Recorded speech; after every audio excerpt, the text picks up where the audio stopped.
Well, welcome everybody to our special event tonight, Conscious Cafe Global. We have an evening talking about something that I'm sure very few people have. It's an evening talking about clutter. Specifically, excuse me, we have an expert in the psychology of clutter, which is really interesting. And I will hold my hand up that I know a lot about clutter, and yet I still have clutter, and we all have clutter in varying degrees. So this is going to be a great evening. Helen Sanderson is our guide for the evening. She is known as the clutter therapist. In fact, her background is a psychotherapist, a professional organizer, and interior designer. And those three skills come together in a perfect way to enable her to help clients not just to rearrange their homes and get rid of clutter, but to understand the deeper things behind. And that's what we're going to look at tonight. She's the author of a book called The Secret Life of Clutter. She's also got a home declutterer kit, and her book was shortlisted for an award, and it was described as a love letter to clarity. I think that's just beautiful, because if there's anything we need peace in our homes, we need clarity, and she's been 15 years transforming people's spaces and people's lives. So she's going to make tonight very practical. We've got some exercises, but she's got a lot of content as well. I bet she's dying to give us everything that's in her book. But there's only so much we can squeeze into a short period of time. Now, to kick us off, we'll have some sessions in our time tonight where you go and discuss insights. But what we're going to do to start with, we're going to have a kind of a meditation to get us ready, and I'm going to take you into your home just for a couple of minutes, and then Helen is going to come on. So I'm going to invite you now just to make yourself comfortable. If you've got a cup of tea in your lap or a pen or something, maybe put that down. I shall invite you to close your eyes. And with your eyes closed, let's just take in 3 deep, calming breaths. So we take a deep breath in. And then we have a lovely, slow, long breath out. And we take another deep breath in. Breathing in calm. Deep breath out. Long and slow release. And then our third breath in. And deep breath out. And just take your awareness of yourself inside your body. Make yourself comfortable, feel relaxed as you're sitting.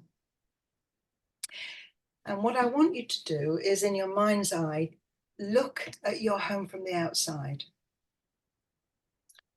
So just take a look at your home, whether it's a flat, an apartment in a building, a bungalow or a house somewhere. Just be outside and then have the experience of walking into your home, opening the door, walking in, and just notice in the act of doing that, as you do that in your mind's eye, as you do that in your visualization, how do you feel, when you come into your home?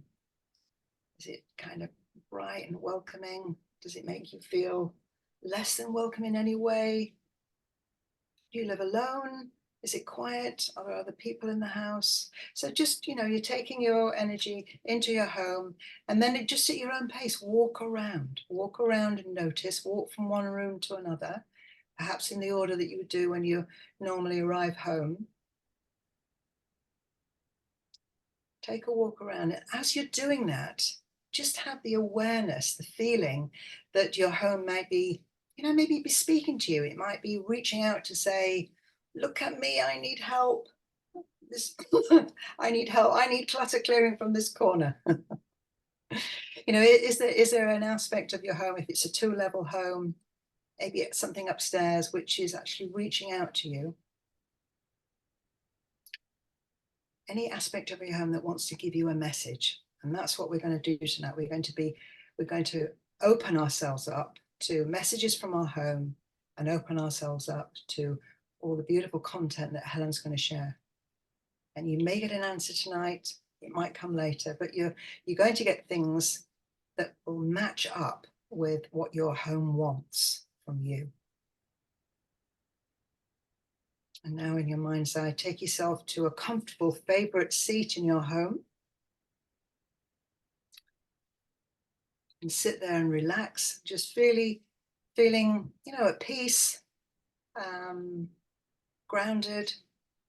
And it's a power place, your favorite seat in your home. You're very comfortable there. And now I'm going to invite you to bring your attention back to the online space that we're in, but your energy is still you're in your own home now, but your energy's also attached to the awareness of home. Opening your eyes, and I'm just going to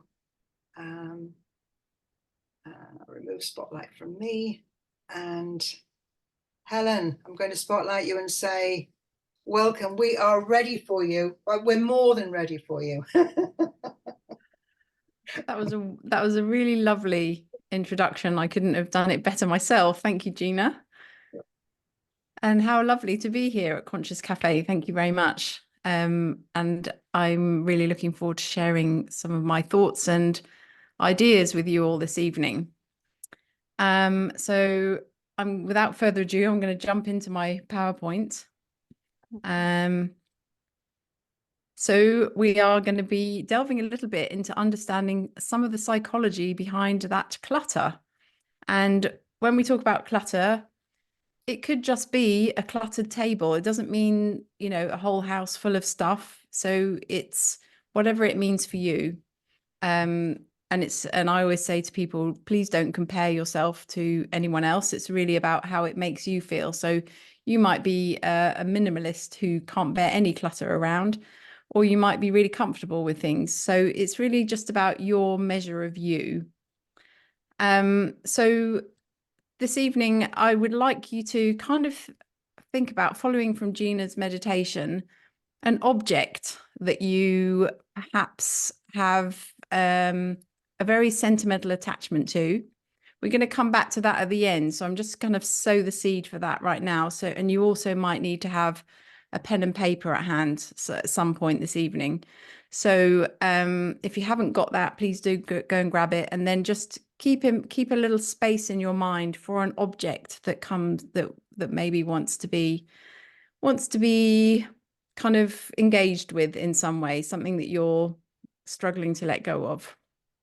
Okay, so this is a sort of premise of what I kind of my philosophy really is: when you understand the why of what's underneath your clutter, it empowers you to make a shift and make room for a clutter-free, nurturing home. So you may or may not have engaged with a professional organizer before, but sometimes people always say, oh, well, but the clutter comes back. And so I'm kind of interested in, why does it come back? And what is the underlying reason why we're sort of struggling with clutter? Because I think that's the kind of kernel of insight that you need in order to make that significant shift. And I'm going to take you on a little bit of a journey this evening.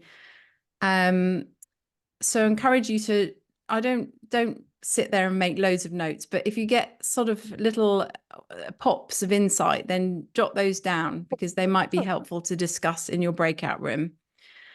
So on a practical level, what is clutter? What is it? It's surplus stuff, things you don't use, things that are rarely look at, but that you just want to keep. So there might be things in your loft.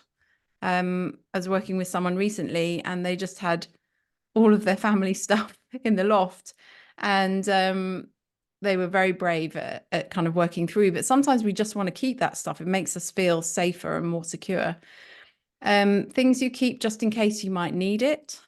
Something that's said to me over and over again, but what if I needed this? Things that you attribute value and meaning, where the consequences are disadvantageous to you or your home. So if you've attributed a lot of meaning to a lot of objects, then it becomes very difficult to let them go. I talk about clutter as decisions that haven't been made. So and then being possessed by your possessions. So if any of those resonated, just jot those down. Clutter actually comes from the word where it means to clot. So if you think about, if we're thinking about feng shui, for example, where we're interested in the flow of qi, then clutter becomes a clot. It clots up the flow of the energy in your home. And then how clutter impacts your life. So I'm going to just run through, and I'm sure if some of you have got clutter, then you'll know. And I've sort of matched this up with the word clutter. So chaos, clutter creates chaos, doesn't it? It's sort of the classic thing is not being able to find something when you're running late, can't find your keys, can't find something, or then having to go and buy something else because you can't find the one that you've got, which then, of course, then feeds into more clutter. So chaos is a classic thing that it creates. Lack of clarity. It's just very difficult to have clarity when you've got so much stuff. So I always think about clutter as a bit like visual noise. So I don't know if you've ever sat down and tried to really think about something, and then you've got a radio on in the background and it's kind of really demanding your attention. It's hard to think, but it's similar with visual noise. It's hard to think when all of these objects are demanding your attention. And quite often the attention that they're demanding is that every time you see a little bit of clutter, the nag in your head will go, you really should be clearing that clutter.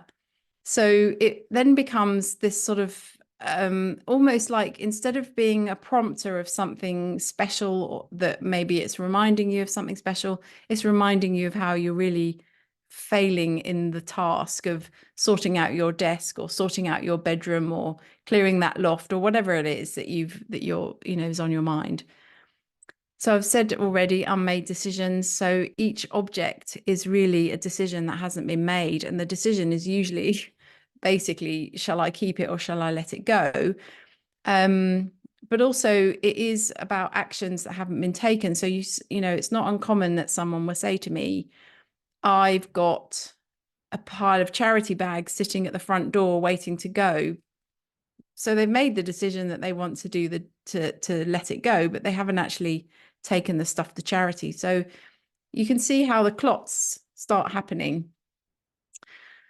Time wasted looking for things. I've kind of mentioned that already, but that whole stress, the adrenaline rush of running around looking for something, you've got it, but you can't find it. Something that it's not 100% guaranteed, but it's often said when I work with somebody, in their home, I've been looking for that, and the joy of finding something that, because I think when we get disconnected from our things, we're not only wasting time looking for things, but it creates a sense of feeling a bit discombobulated inside. Today filled with yesterday.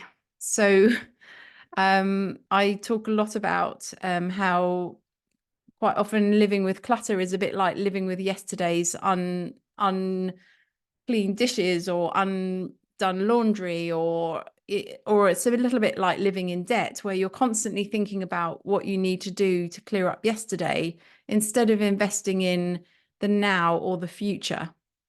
And sometimes that's not always, a negative thing. Having beautiful objects that are meaningful is really important. We all have a story. We all have a life of experiences. So, but I guess what I'm wanting to sort of suggest is that we keep the history of our life in balance with the now and with the future, that we don't fill the future with the yesterday. And then energy sapping, again, that thing of looking for things, going around looking for things, and how energy sapping that can be. Always having that nag going, you must really clear that clutter. Seeing the visual noise around can be very energy sapping. And then restrictive. Clutter restricts your movement to moving around your house, the possibilities that you can do, inviting people around. Quite often it's not uncommon that people will say, I don't invite people around. I would love to invite people around again and be more sociable. So the very fact of having clutter kind of starts restricting what we do in our life, whether we invite people around, whether or not you want to use that spare room to do some creative work, but you can't because it's full of clutter. So there's lots of aspects and ways that clutter can be restrictive. So people are inspired to create beautiful and nurturing homes, but often something in their psychology gets in the way. So we've kind of looked at some of the implications of having clutter. Well, what is it in our psychology that's really kind of getting in the way of us doing something about it? And I've just to say a little bit, Gina's given me the lovely introduction, but I've been working with transforming spaces and transforming lives for 15 years.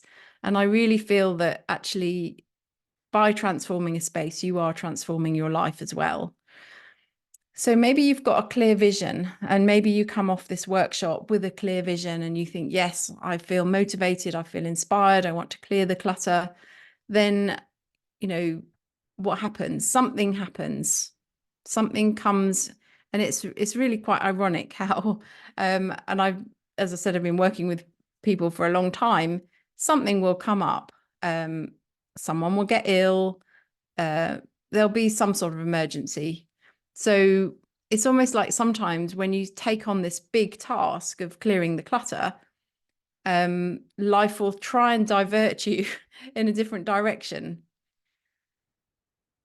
So human beings place upon an object this responsibility of being the obstacle within, when the obstacle lies always within oneself. So just want you to think about, actually, sometimes we think that the obstacles are outside, but that more often than not, they are inside. So it's not uncommon that there are external factors and challenges, but the obstacle is often inside. So how do we get here? Now, I'm kind of going to rattle these off because this is part of a workshop that I run. It's called Getting Clear, that you can join me on. But I did want to just run through these very quickly because I want you to get a sense of some of the factors of what causes clutter. So busyness. We all live extremely busy lives. So you might have ended up with clutter for any one of these reasons.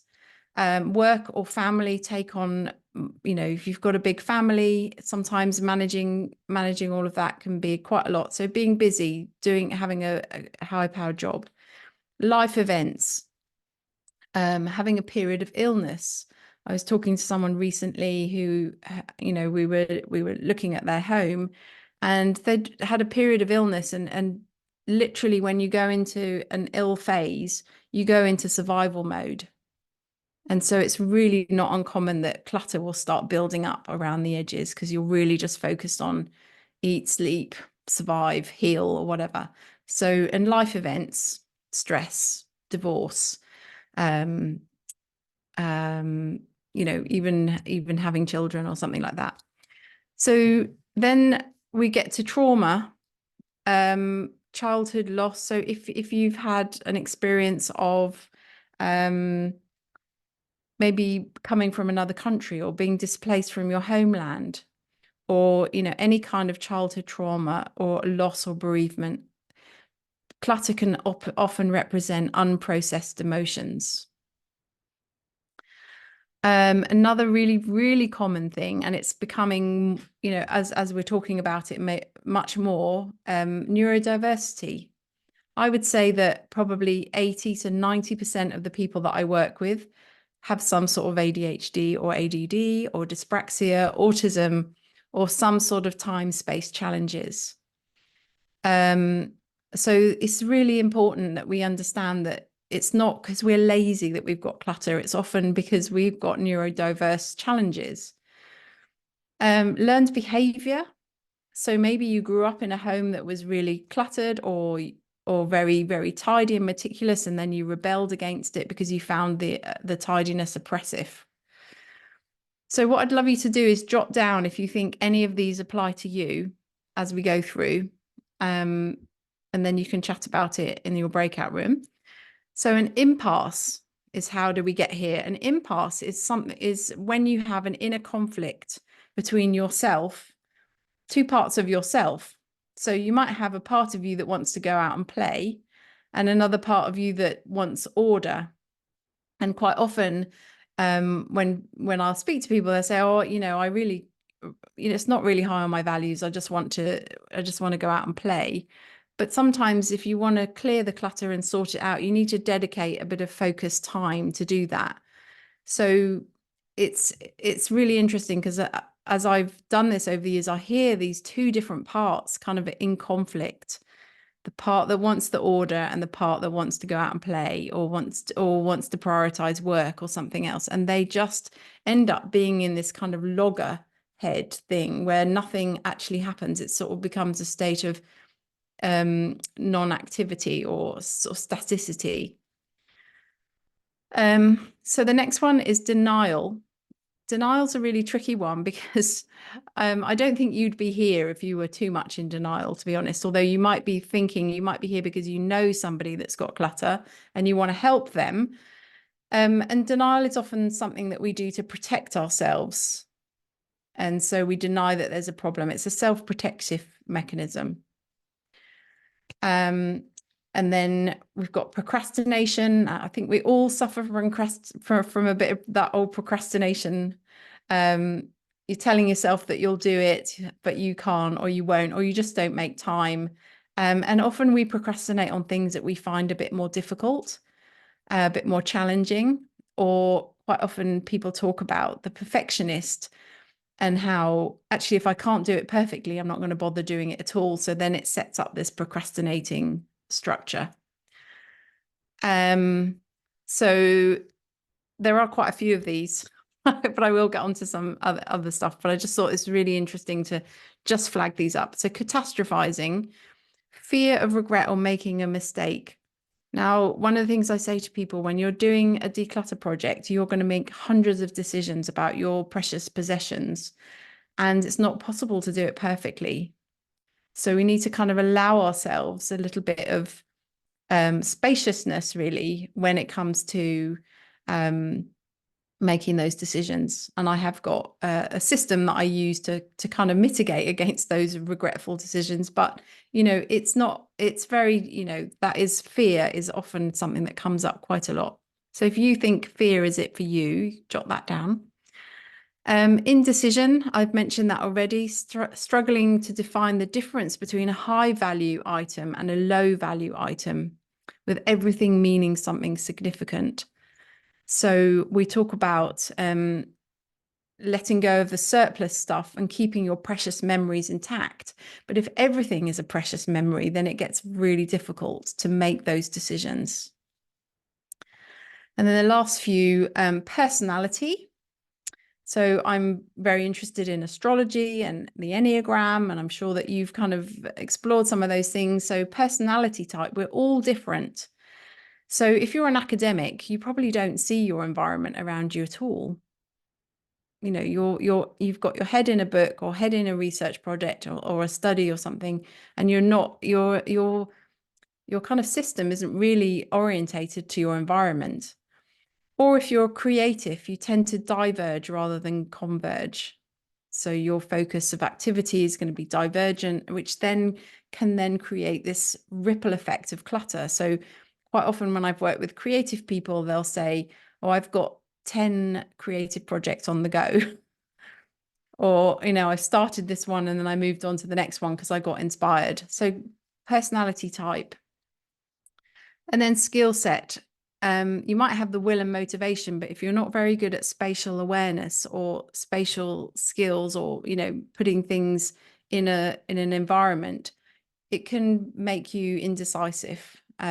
So it's not uncommon, again, for the academic to get in touch with me because they don't have that skill set.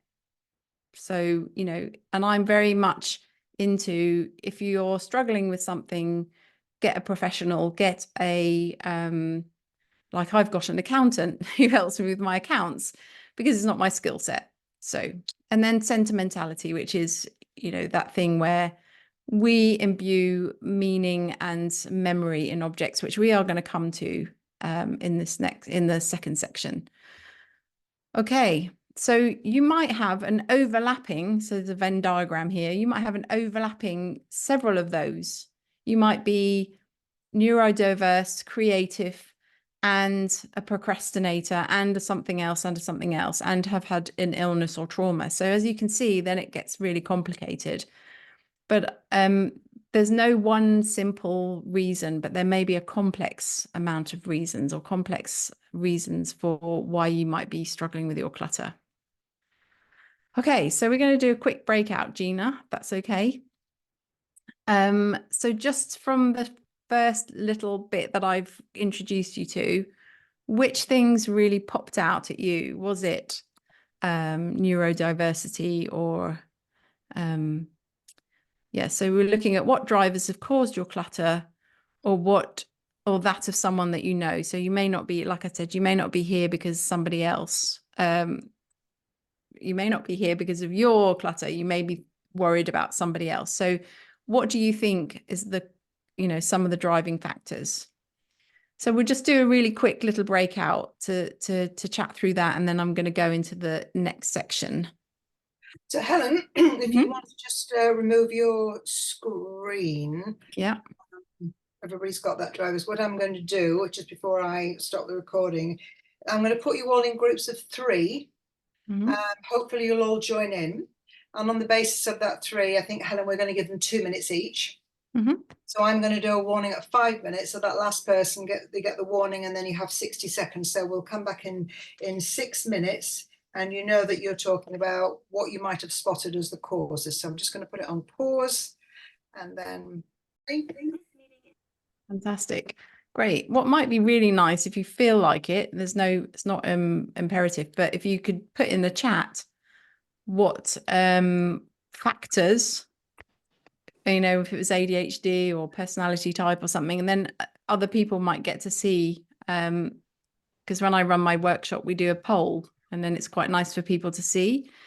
So pop in the chat what came up for you, and that might be a nice thing for other people. Okay, I'm going to dive into the next bit. So we're going to get deeper into this as we go. Righty. Okay, so from my book, I've got what I say, the 11 tenets, which I'm going to run you through because I think they're kind of fundamental, really, to your declutter project. So as I've said already, clutter is decisions that haven't been made and actions that haven't been taken. It's just, if you just keep coming back to that, every time you pick up an object or every time you see a pile in the corner, if you've got your clutter corner or if you've got your cluttered bowl or something, it's decisions that you need to make. And, you need to make the decision, can this go? Do I want to keep it? And if I want to keep it, where does it live? Because it doesn't need to live in a bowl and it doesn't need to live in the clutter corner. So it's really about make the decisions and then take the actions to follow that through. That's really fundamental. So how many things end up in that pile because it seems easier? I mean, I get it, we're all busy, but if I kind of think if you set some time aside to do your declutter project, then all of those little things need a home to live, or they need to go out. So those loops are things that end up cluttering not only our home, but also our mind. So a cluttered home is like an overgrown garden. Again, this is principle of everything that I talk about with people. So there are 3 stages to clearing a cluttered home: the weeding phase, the planting phase, and the maintaining phase. The weeding is really, again, it's about which of these are weeds and which of these are plants. So again, it's about making decisions. And so we need to, if you've got an overgrown garden, like a room that's completely full of stuff, then you can't do anything with that garden until you've done the weeding. So you need to cut back all the brambles and make the space. So once you've cut back the brambles and you've shredded them or burned them or whatever you need to do, you'll then start to see the space again. And then once you can see your space, you can do the planting. So because you've cut back all of the weeds and you've cleared your garden, you might have found that actually what you've got is a really lovely apple tree and some beautiful roses and even some daffodils, and you want to keep those. So this is about keeping your precious memories and the things that you love. You keep those, but then your planting plan is where is the rest of the stuff going to go? Where's it going to live?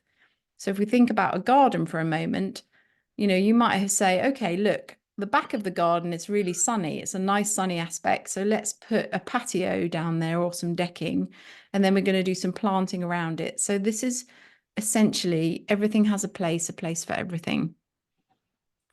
And then once you've done your planting, of course, you need to maintain that garden, because if you don't maintain it, it's going to grow back to that jumble of weeds. And it's easy to see that, isn't it, with a garden, because we know that gardens are living, breathing spaces, and that, if we don't attend to them, they're going to be neglected and then they're going to grow back to weeds. But it is the same as the home, because we're living in the home. It's a living, breathing space. So if you're shopping and you're bringing things in and you're kind of moving things around every day, if you look at your kitchen, if you don't maintain it, it's going to be a jumble of dishes. So maintaining is really, really critical.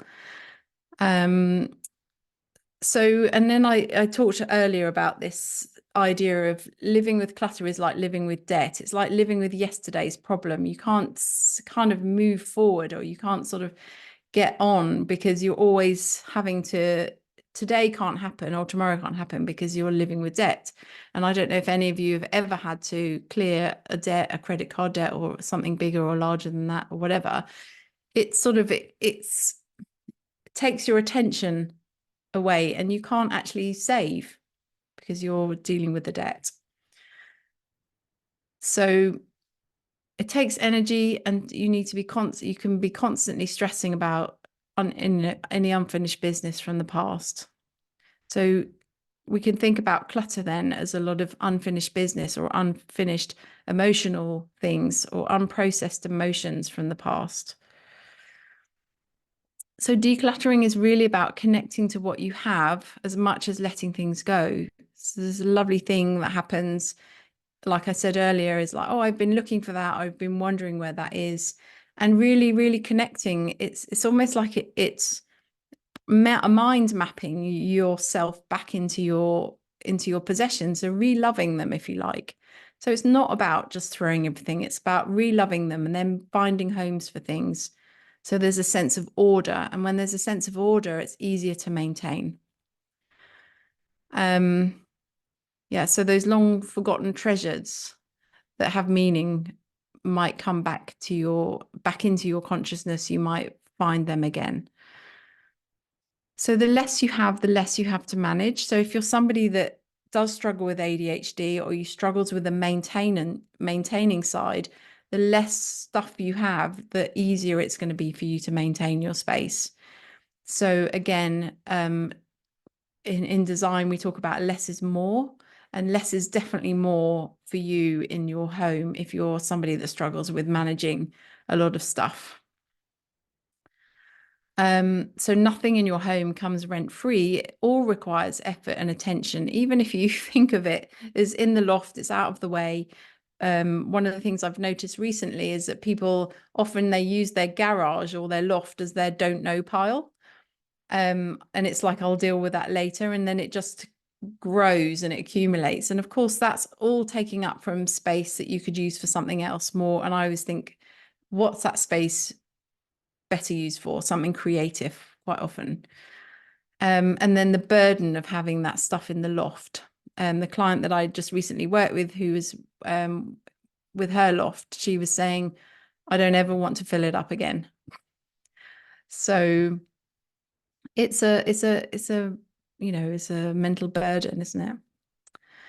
So I like to think of your home as your flight deck, really. It's the place where you make decisions. It's a place where you plan your life, you plan your future, you plan your vacations, you apply for jobs. Everything happens in your home. It's your central system, and it's critical because it's the base through which you manage your life. So clarity and organization will support you to feel more in control of your life. And let's face it, you know, I talk about this in my book. If you were getting on an aeroplane and you saw the flight deck and it was covered in paperwork and clutter and old cups and all of this, would you feel confident that that pilot was going to get you safely to your destination? So really, it's like it is your master operation system. And if you've got a house that's very, very cluttered, I would say really focus on one room, get one area of your life where you feel like you've got that clarity and organization and control. Start with that and then move on. And then it gets a bit more tricky because often clutter buries a trauma or an unrealized dream or an abandoned creative project. So, you know, quite often we can use clutter as a displacement activity, and deep underneath there is that sort of, oh, you know, I kind of wish that I'd, you know, learned Spanish or started to play the piano younger or something, you know. So there'll be something under there, and it's always comes up that there is some sort of trauma or some sort of creative project that's been abandoned. So be mindful that you might uncover some pain. And this is often one of the reasons why people avoid doing their decluttering, because they are afraid of what they might have stashed away in a drawer somewhere. And usually what's been stashed away is something that it was painful, or it might provoke some sort of painful memory. And this is where really having support is really important, especially if you wrote down that trauma was on your radar from the first section that I talked about. So really, really think about getting some support, because hiding things away in drawers is one of the reasons you may be avoiding doing your declutter project. And then fundamentally, I really, really want to, if I have one message that comes across today, it's really treat yourself with compassion and empathy. You know, there's so much shame that is associated with clutter. And in fact, even to the point where it's really hard for me to get a celebrity to endorse my book, because who wants to admit that they have clutter?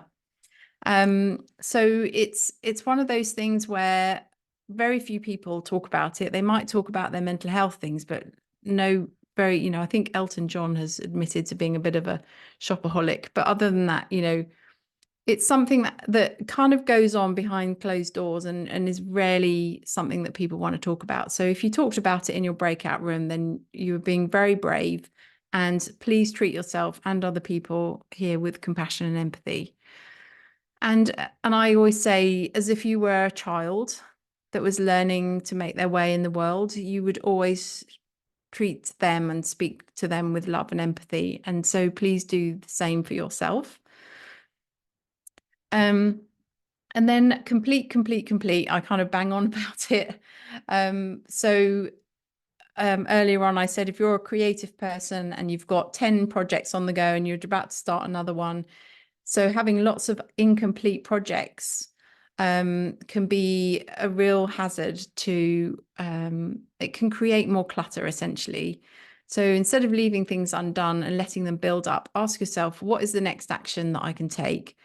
So it's really funny that when I do an online program, we talk about, okay, so where on the laundry cycle do you stop? Are you somebody that just hangs up the laundry, and then you put it on and you dress from the laundry rail, or do you fold it up and then leave it on the chair? So again, it's just, if you can complete that and fold things up and then put them away, then you give yourself that joyful sense of order and space. And then shifting things around makes room for your future. So that we talked about earlier, about clutter is a clot. And if we have a lot of stuff that's creating a lot of dust and stagnant energy, then actually shifting that clutter around can really shift things for your future. So by creating space in your home, you're making room for new experiences and opportunities to enter your life. Extraordinary things happen, and I've seen it, you know, and that's what my book is about essentially. But even just moving a room around, something shifts the energy. And if you're interested in feng shui, you get this totally. So really think about what can you, little radical changes, can you change, move your sofa around, can you move your bed around, because that will just shift some energy. And then beneath every pile of clutter is a story to be told. And this is that we're going to go into that a little bit. So like I said earlier, especially if there's been some trauma, then there is a story to be told, and that I feel that our house holds a story. Maybe you started getting a sense of that at the beginning when Gina was doing the meditation. So clutter's much more than just the practical. You need to get into action whilst being open to listening to what your home has been holding or what story it might have to tell you. So I really want to encourage you to being open to listening to what might be behind that pile of clutter. Why might it be there? And if you can bring compassion to it, then you can start addressing it. So Claire Cooper, who wrote a book, Home is a Mirror of Self, she says the house nicely reflects how man sees himself from both an intimate interior or self, and revealed only to those invited inside, and a public exterior, the self we display to others. So, I mean, as any of you know about Carl Jung's work, he had a series of dreams, and he then went on and he built his house, and he kept building more and more sections to it. And he really believed that the house was an extension of his psyche, of his self. So if we were to take that idea a little bit further, so the house is a sense of yourself, and that's why we become so, I guess, in a way, territorial about our homes, but also very protective. It is the place that we are protected, where we feel most safe. But it has an exterior and an interior, and then we fill the interior with objects. So that's, in a way, the house is very like the psyche, if you like, where it's got an exterior function and an interior. And we could say the same for the persona, that we have a mask that we perform. We have a part of ourselves that we take to work, or that we show up and do workshops even. We have a persona, and then we have another side, which is kind of a more private side of ourselves. So the house, in a way, is so kind of intrinsically connected to the psyche, both in symbol and, in what I've just said, the exterior and the interior. So we have this house, and then we would fill it with possessions. We fill it with stuff, don't we? And then why do we become possessed by our possessions? So this lady, Sherry Turkle, she's written a book about possessions. And she said that we live our lives in the middle of things. And I really love that, because I think that we are surrounded by things, and we're living our life surrounded by things. So, and objects can fit, and I'm just going to run through these quickly because I want to get us to our meditation practice. So objects can be companions to our emotional lives. Recently, I was talking to a client, and she was saying, she lives on her own, and that these objects have been her companions. And it's not something that we should take lightly, that these objects become our companions. And especially if you've lost specific people, or you've inherited some objects that remind you of some past relatives, then they become, the objects, in a way, substitute. Objects become inseparable from thoughts and feelings. You can quite often pick up an object, and it can provoke or invoke some feelings and thoughts.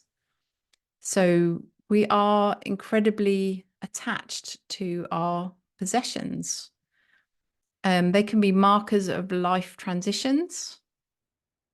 So, wedding gowns, and I mean, that's a very literal one, but, objects can remind you of certain periods of your life when, we all have chapters in our life, don't we? and there'll be certain objects that connect us back to different chapters.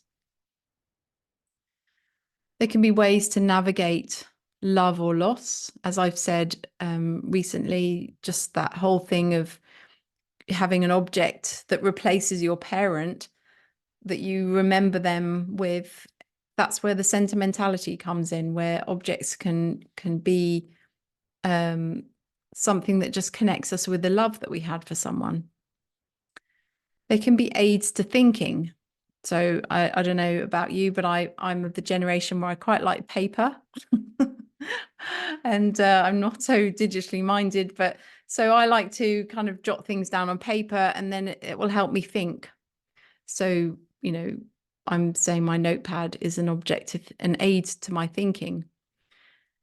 They can be cages of fantasy. So we can, I've got one example of a very creative client that I had who had, I don't know if any of you have those puka tea, and they have beautifully designed boxes, and she had a cupboard full of them and they were empty. And she said, oh, no, these remind me of my creative life. And she was afraid to throw them away because they were kind of helping her connect to this fantasy that she had of, you know, maybe someday reconnecting to her creative life. And then they can be aids to magical thinking as well. Objects can also form museums to the past. So I talk about in my book how, are you living in the past, or has your home become a museum to your, or almost like a shrine to your parents or your history?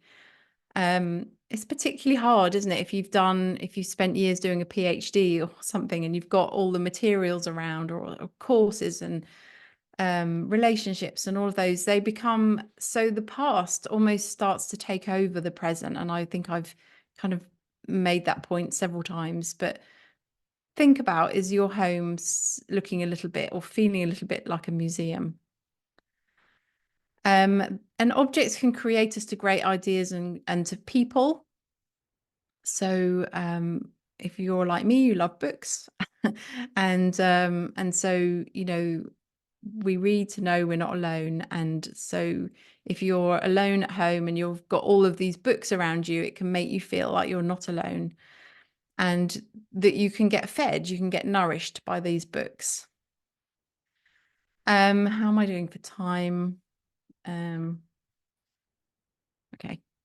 So just very briefly, some of the stories from my book. One of the stories is about a lady who was looking after her mother, and she had this cabinet with all of these birds. And so these birds became almost symbolic of how she was a little bit like a caged animal. So it's so interesting how the animals or the objects that we choose can actually have symbolic meaning. There's another story about, it's quite a traumatic story, so and I think there is a little bit of a warning on the book, but it's a beautiful ending to a very traumatic time that somebody had in their life. And I was working with them at that time, and how they'd left a little note in the wall for the person that had kind of caused them a lot of grief and trauma. And so sometimes just doing something symbolic like that, and I in my kit we have one of the cards is ritual. Sometimes you might need to do something ritualistic with the objects. I had one client who found her wedding dress in the cupboard that had been there for over 10 years. And so we made a little bit of a shrine to the wedding dress and put flowers and candles and everything. And it was really, sometimes we just need to honor that something has passed that we're sad about, or, you know. And then there's another story about untangling wires. So I was working with somebody, and all of the wires were tangled up, and sometimes I can spend a bit of time untangling wires, because I think wires is really about communication. And if you've got tangled wires in your house, it's not helping your communication in your life. I won't tell you what happened in that story, you can read it. So back to your object. Which object have you chosen? And this is obviously a play on McGree's. This is not a pipe. So this is not clutter. So I'd love you to think about what object has come to your mind, either at the beginning when Gina did the meditation or as I've been talking through some of these things. So I'm going to ask you in a minute to pick an object. And actually, I'm going to ask you now to pick that object. So you don't have to go and pick it up, but just bring it to your mind.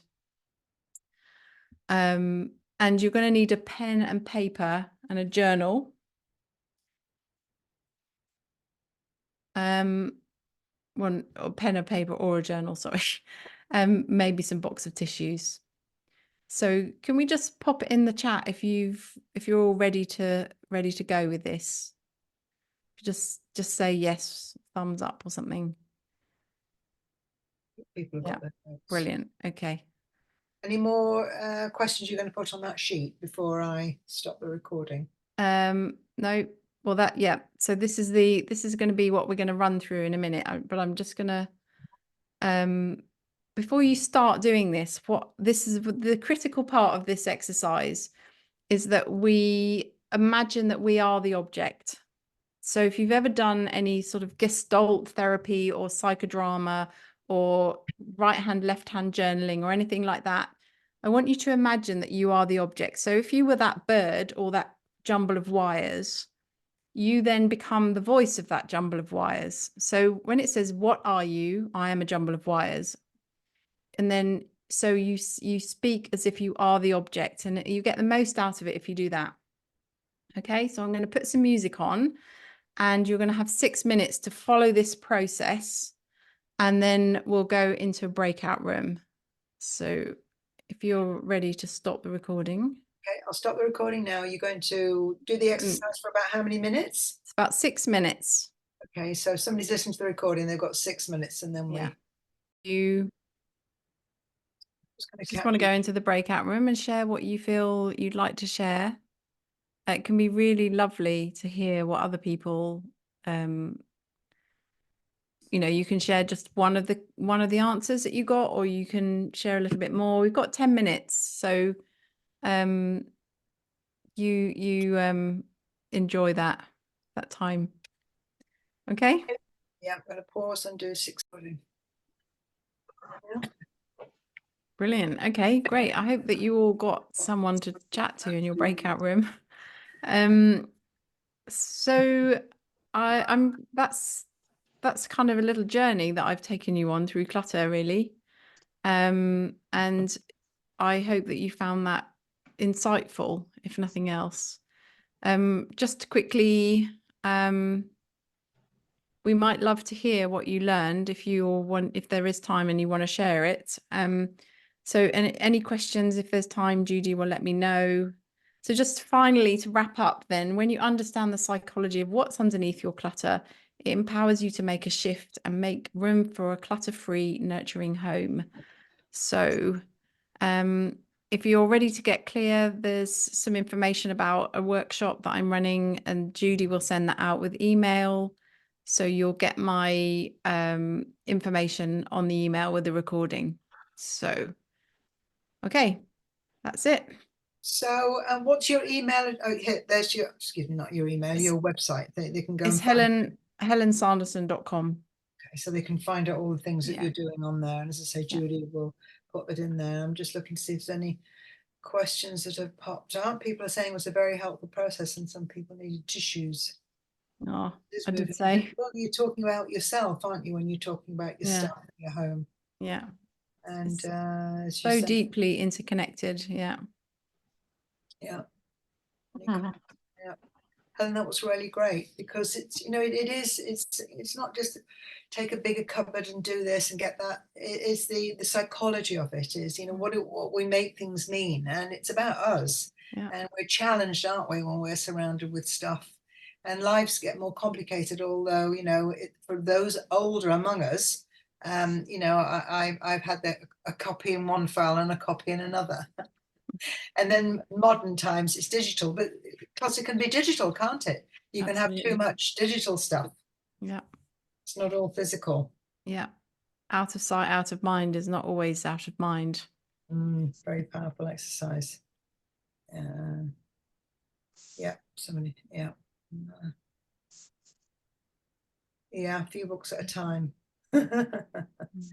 Yeah, it's great. So is there anything anyone would like, anyone like to share what they discovered, or Somebody's saying that they think having some support and companionship while they do decluttering is key. yeah.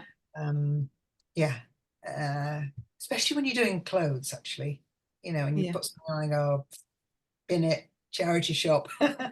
Get through things faster, can't you, when you get help, or even just somebody holding a bag for you. Absolutely. But If you again, think about, why we employed as psychotherapists, because people need a witness and they need support to work through certain difficult things. And I think it's the same as decluttering, really.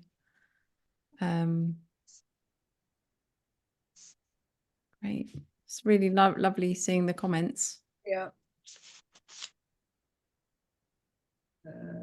You remain taking up a photo instead of keeping something. Yeah. If you can't let go of an item, does it matter? Somebody was asking. It doesn't matter. I guess it matters if it's all of the items, because there's something about being discerning and making choices. It's really, like I said, it fundamentally comes down to decisions. And of course, if you need to keep your precious memories, but if everything is then a memory, Yeah. then you're potentially living in your memory box. Your home becomes your memory box rather than your flight deck where you run your projects from and your life. And It's reading a comment about somebody who would love to know the relevance of no need to change. I have a purpose. who's saying no need to change? Rowena was saying she would love to know the relevance of no need to change. I don't quite understand that question. No. I haven't. Can I speak? Yeah. It was just the breakout room that we were in. We each had the same problem in the fact that we chose item, and we couldn't see the relevance of asking it to change. Maybe we couldn't remember the question properly, but if you were to change, what would you be? Why do you ask? Where does that put one?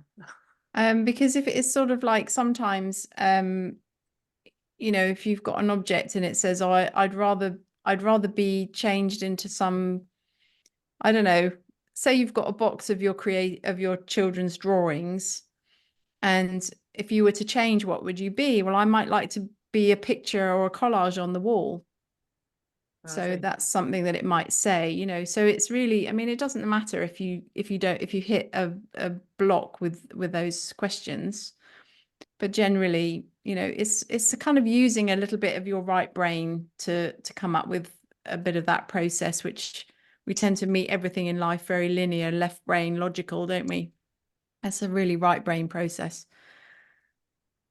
Okay. Yeah, and I think the questions that you've given, if people haven't immediately, just adding my spotlight, you haven't immediately got all the answers to that, it's something to sit with, isn't it? Yeah. And be within the home and take those questions and use them again, because it is a process. It's, in the time that we've had, you can't get the answers for everything, but just having some guidance for how to move through the process is helpful, and it might come tomorrow morning or another time. Well, Helen, we've come to the end of our time, and it's been cleansing. It's been a journey. It's been a cleansing journey. It's been that word. It's been a journey. It has been a journey. I mean, I have a background in feng shui, so I know a lot about clutter, but you can never know everything. And you can know it for other people, but for oneself, the inner and the outer. So I really enjoyed it. And I actually am doing some, by coincidence, I'm actually doing some clutter clearing in my own home today, because life goes on. You're always moving forward. You're always having to come back to the space and ask different questions as we move through life. So that was fantastic. And I'm sure people, if they're really going through a process, then they can come back and watch the video and watch all those questions and go through that again.